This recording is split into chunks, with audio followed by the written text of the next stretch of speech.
Сәлеметсіз, мен Бесқой. Бұл видеода біз 37-де екінші есепті шығаратын боламыз. Кеттік. Бұл жерде өрнек бөлшек бойынша рационал боламыз дейді. Так, бұл жерде рационал бөлшектерді, алгебралық бөлшектерді x-тің орнына сан қойып шығару керек. Кеттік, бастайық. Так, бізде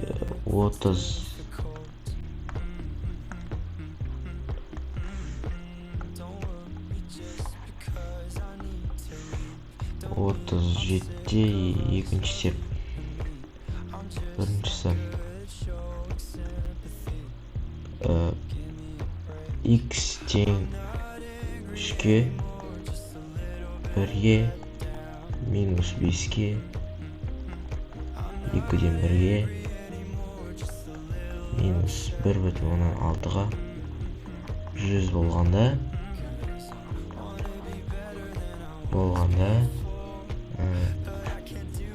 мына алгебралық бөлшектің мәні қандай болады дейді. Енді x-ның орнына осы сандарды қоюымыз керек. Енді қояйық. Мысалы, мына x-ті қояйық, x тең 3 дегенде, сонда 2 көбейтілген 3 азайтылған 1. Енді x-ті орнына 3-ті қойсақ 3 болады. Тең 6 минус 1 бөлген 3. Мына 5-тен 3 болады екен. Болады 1,3-тен 2. Бізде осындай жауап шығады екен. Міне бұл бізде 37-дің біріншісінің жауабы. Осылай міне x-ның орнына басқа сандарды қойып отырасыздар. Міне екінші примерін келтірейін. Так, кеттік. Енді 100-ді қойып көрейік, 100-ді. 2 көбейтілген 100 азайтылған 1 бөлінген 100-ге. Тең 200 болады, азайтылған 1 бөлінген 100-ге. Тең 199 бөлінген 100. Ол болады бізде 1,100-ден 99. Осындай жауап шығады. Осылай x-ның орнына опырмай өте x-ның орнына өздеріңіз сан қойыңыздар, сосын ары қарай шығара берсеңіздер болады. Так, мен мынаны өшіріп тастайын.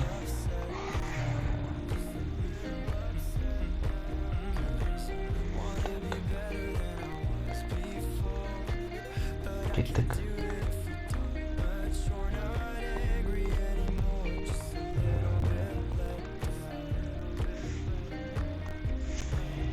Екінші есеп. Егер a тең минус 2-ке минус 0,4-ке 0-ге 2,5-ке болғанда мына өрнектің мәні табу керек бізге. Оны қалай табамыз, қазір көрсетемін. Енді a-ның орнына міне осы сандарды қоямыз.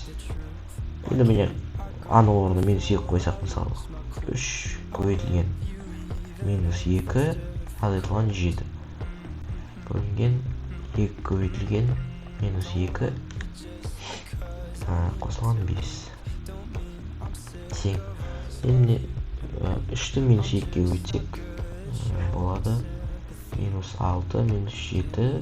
Аяқта 2 минус 2-ге көбейткенде білетіндеріңіз минус 4 болады. Қосылған 5 тең. Так, аяқта минус болады. Минус қосып кетеді. Минус 13.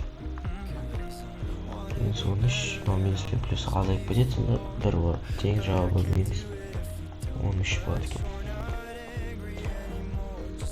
Енді мына мәнді қойып көрейік, 2,5 деген мәнді. Или жоқ, 0 санын қойып көрейікші, 0 санын. 3 көбейтілген 0 азайтылған 7. Так.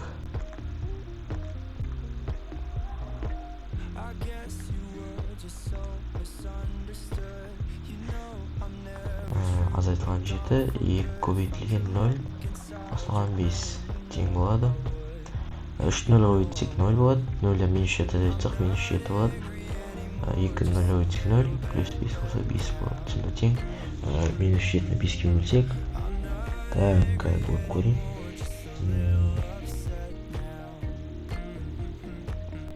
Минус 7 бөлінген минус 7 5. 1,04 1,04 1,04 жауап. Минус 1,04. Осылай жауап болады. Осылайша міне аның орнына осы мәндерді қойып шығасыз бөлек-бөлек. Так.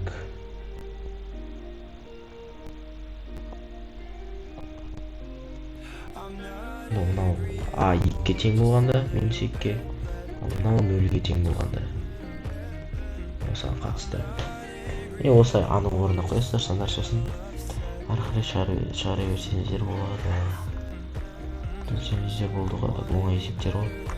Қатты кейбір жататын мынасы жоқ. Удалить.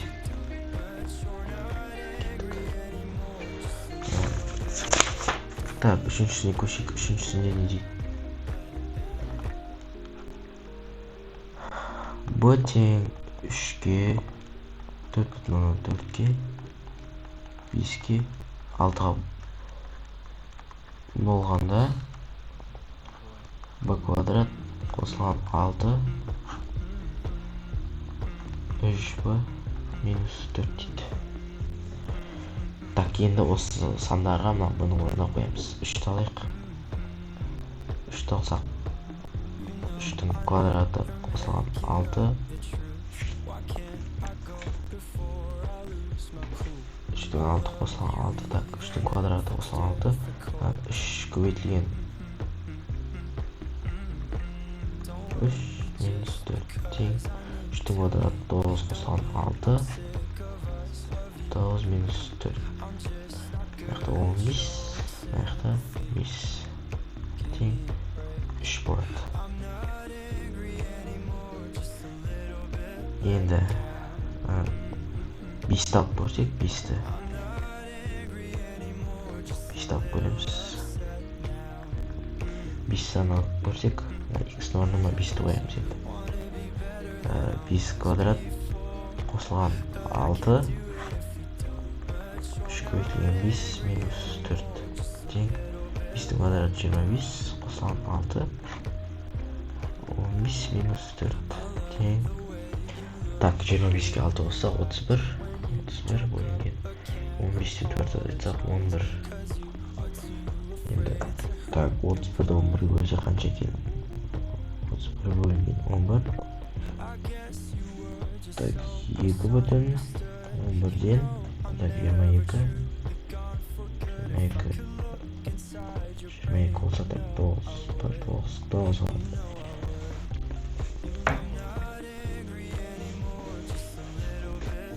Енді төртіншісіне көшейік.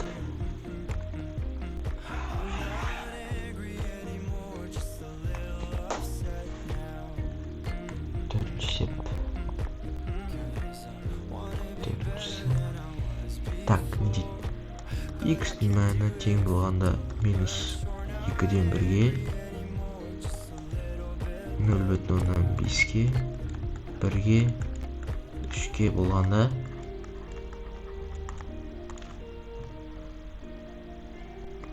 так, болғанда 2x қосылған 8 бөлінген x қосу 1-дің мәнін табу керек дейді. Енді табайық. Бүтін сандарды қойып көрейік. Так, 1-ді қойсақ, мысалға 2 көбейтілген 1 қосылған 8 бөлінген 1 қосу 1 тең 2 қосылған 8 бөлінген 2 тең 2 қосылған. Бөлінді орындалады бірінші. Көбейту бөлу болса бірден бөлу орындалады. Немесе көбейту. 4 тең 6 шығады екен. Бұл бізде санға бір сан қойғанда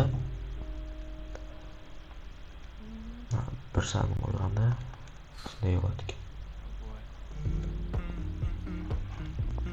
Енді 3 санын қойып көрейік. 3 санын қойсақ 2 көбейтілген 3 қосылған 8, 3 қосылған 1 тең 6 қосылған 8 бөлінген 4-ке тең 6 қосылған 8 4-ке 2 8 шығады. Бұл біздің жауабымыз. Так, достар, сіздер каналға тіркеліп подписка жасап қойыңыздар, бұл маған өте керек. Каналды қолдап қойыңыздар, подписка, лайк жасап. Давай, мен сендерге сенемін.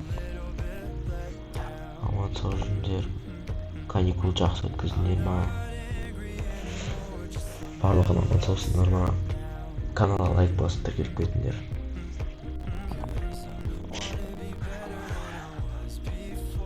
Ал біз 5-шісін шығарамыз кеттік.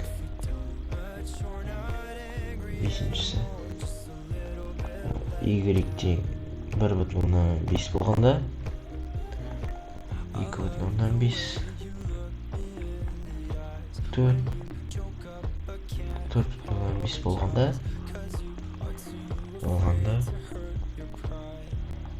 y қосып 3 бөлінген 2 y қосылған 2 y минус 3-тің жауабын табу керек. Осы алгебралық өлшектің мәнін табамыз. Енді осыға сандар қойып көрейік. Так, 1,5 қойып 1,5 қосылған 3 бөлінген 2 көбейтілген 1,5 қосылған 2 көбейтілген 1,5 бөлінген 1,5 азайтылған 3 тең 1,5-ке 3 қоссақ 4,5 2-ге көбейтсек 3 қосылған мына жақта да 3 мына жақта минус 1,5 минус 1,5.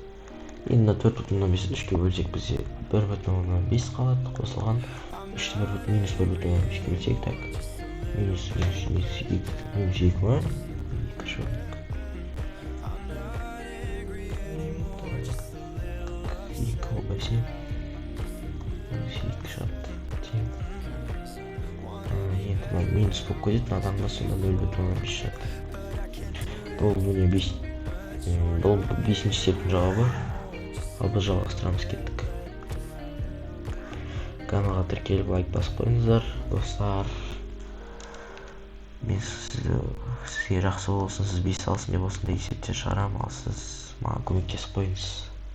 Қолдау көрсетіп қойыңыз. X тең 2-ден 1 1,5 2 3 болғанда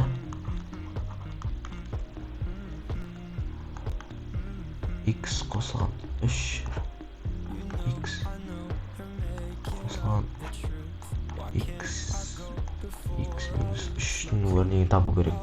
Тағы сандарды қоямыз. X-ті орындарына қай санды қояйық? 2-ні қояйық.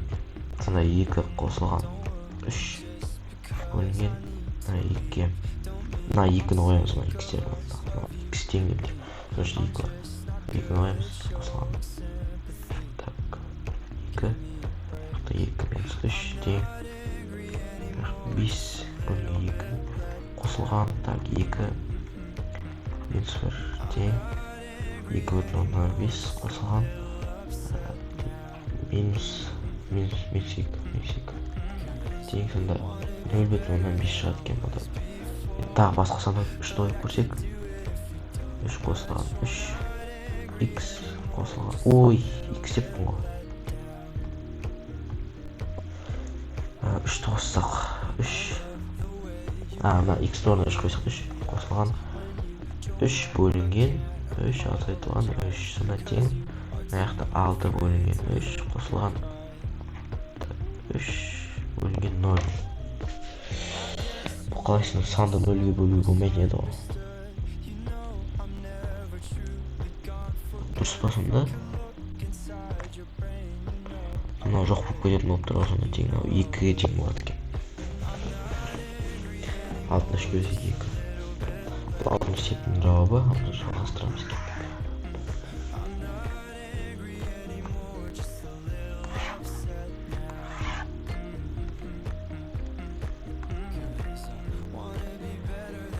Так, 7-шісі. Егер А тең -3-ге Б тең -1 болғанда дейді.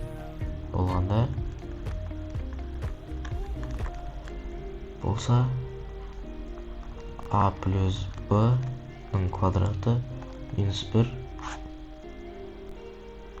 А квадрат плюс Б квадратының мәнін табу керек дейді. Енді А-ның орнына -3 қойып көреміз. -3 қосылған -1 квадраты -1.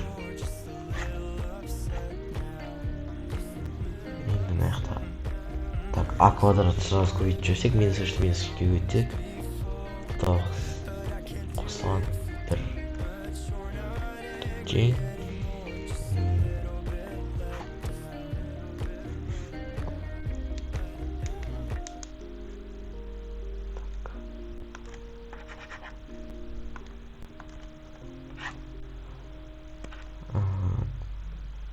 -3-ке -1-ді аз дейді жіберсек, сол квадраты -1. Мына жақта астында 10 болады екен.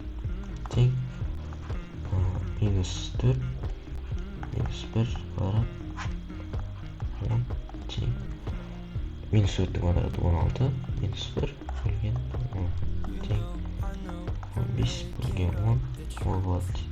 Бұл тең болады 1/10-нан 5-ке. Қысқарса, так, 10-ды 5-ке бөлсек 2-ден 1. Осындай жауап шығады. Енді 8-ші есеп шығарамыз, кеттік. Каналға тіркеліп лайк басып қойыңыздар. Сізге ол қиын емес, маған қатты мен қуанамын, сіз лайк бассаңыздар. Бұл маған қай осындай видео түсіріп жүрген адамға лайк басқа ұнамасын. Барлығына да ұнайды, сол үшін басып қойыңыздар. 0,5 2А квадрат минус Б квадрат плюс 1.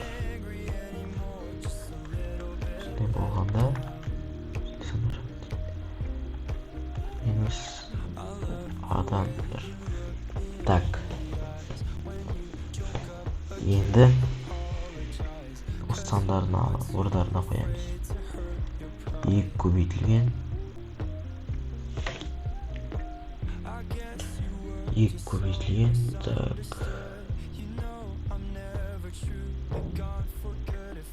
соның квадраты дейма 1/, так, бөлшекке айналдыру керек қой, бөлшекке айналдырсақ 1/, так, 5-ке бөлшек 15 1/5-дің квадраты да.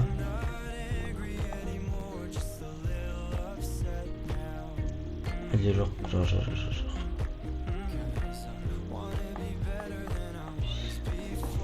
Мына екеуі квадрат.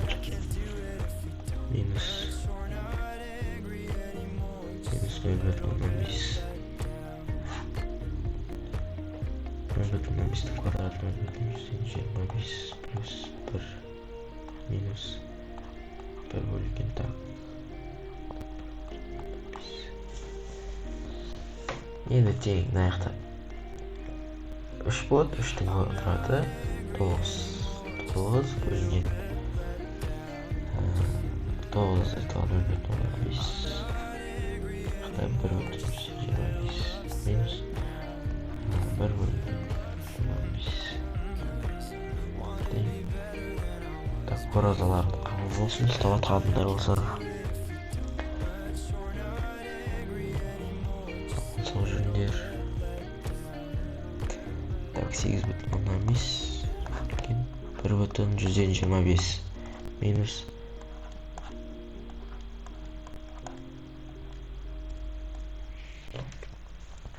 сонда, так, 8/5 1/125-ке бөлсек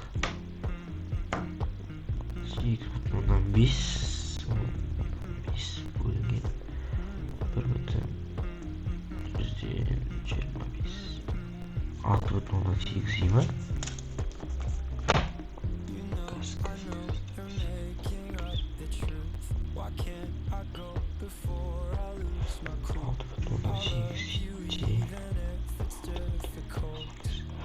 Азайтылған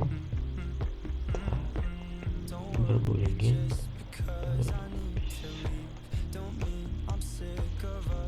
мына бөлшектеп бөлінген олай болса, так, 1 бөлінген мына бұрыс бөлшекке айналдырсақ 2-ден 1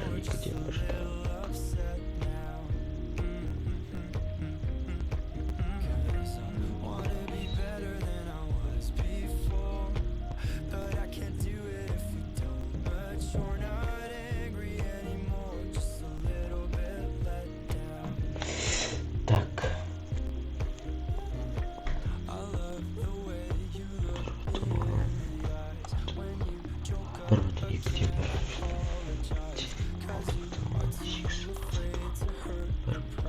Көбейтілген, так, мына бұрыш бөлшекке 2, так, 2, 3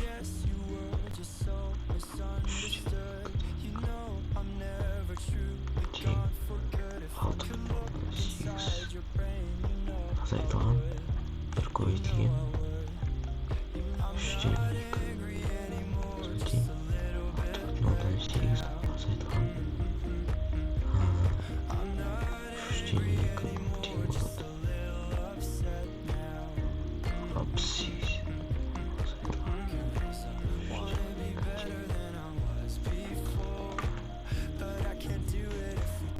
тең болады, так.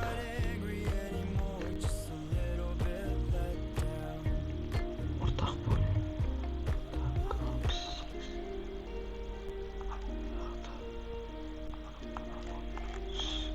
3-ден 2 ортақ бөлім берсем, 20, 30-да 10-ға бөлсем 30-дан 180 24 204 азайтылған 20 тең